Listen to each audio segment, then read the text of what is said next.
Elizabeth sighed, watching the autumn leaves swirl outside her window.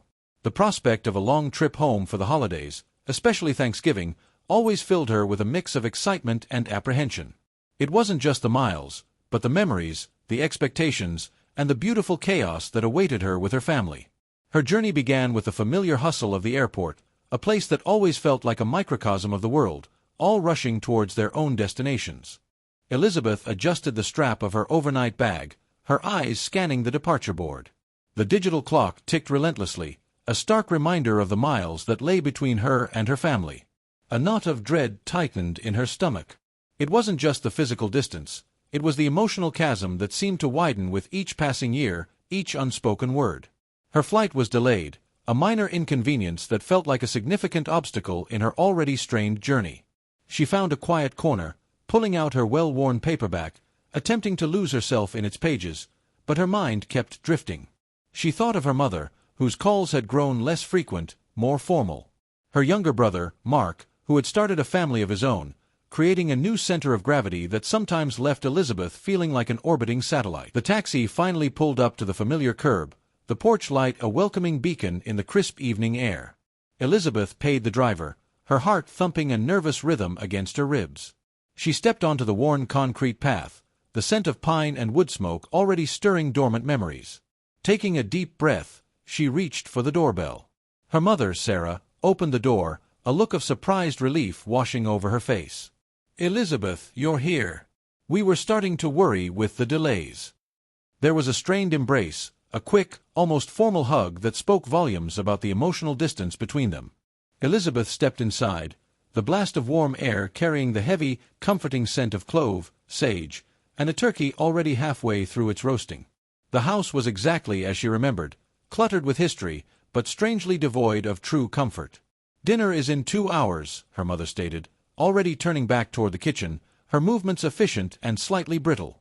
"Mark and Lily will be here soon," they called from the road.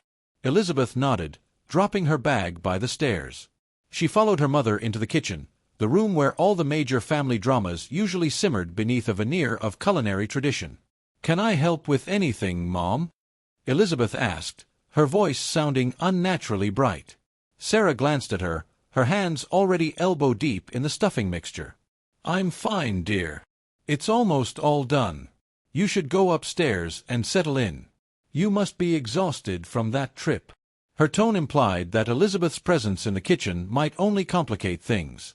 Elizabeth felt the familiar sting of rejection, a dynamic that had defined their relationship since she moved away 5 years ago. It was the same silent argument.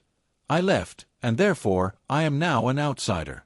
She retreated, climbing the creaking stairs to her childhood bedroom.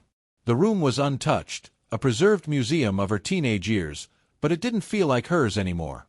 She sat on the edge of the bed, the afternoon light fading, casting long shadows across the floral wallpaper. The tension spiked with the arrival of her brother, Mark, and his wife, Lily, who swept in with the boisterous energy of their 2 young children. The house instantly became louder, warmer, and more chaotic. "Liz, you made it." Mark gave her a sincere, bare hug, the kind her mother never offered. "How was the trip? You look tired." Lily, always tactful, quickly jumped in. "We were just saying how much the house smells amazing. Mark, help me get the kids' things upstairs, okay?" The official Thanksgiving dinner commenced exactly at 6 o'clock. The table was a masterpiece of linens, crystal, and a golden-brown turkey, but the atmosphere around it was strained. The initial flurry of compliments about the food quickly gave way to a stilted, uneasy silence, punctuated only by the children's chatter and Mark and Lily's polite interjections. Then, Sarah, her cheeks slightly flushed from a glass of wine, cleared her throat. She looked pointedly at Elizabeth. "So, Elizabeth," she began, her tone laced with a concern that felt suspiciously like judgment. "Your father and I were just wondering, how is the new job? Have you thought about taking that consulting position closer to home?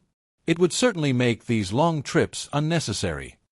The question was a thinly veiled attack on her choices, her independence. Elizabeth felt every eye at the table turn to her, waiting for the expected defense. "The new job is wonderful, Mom," Elizabeth said, carefully setting down her fork. "And no, I haven't considered moving. I like where I am. I'm happy. Happy, Sarah repeated, a small, dismissive smile playing on her lips. Well, happiness is subjective, isn't it? We just worry. You're getting older. Your brother is settled, with a family. We just want to see you established. Mark shifted uncomfortably in his seat. Lily busied herself cutting up food for the youngest child. The silence that followed was not peaceful. It was a loud, aggressive void, thick with years of unspoken disappointment. Elizabeth stared down at her plate, the delicious food tasting suddenly like ash in her mouth. This was the drama she had traveled 1,000 miles to avoid, the subtle, passive-aggressive pressure to conform to her mother's vision of her life. The long trip hadn't ended at the airport gate. It had just begun, right here, at the heart of her family's Thanksgiving table.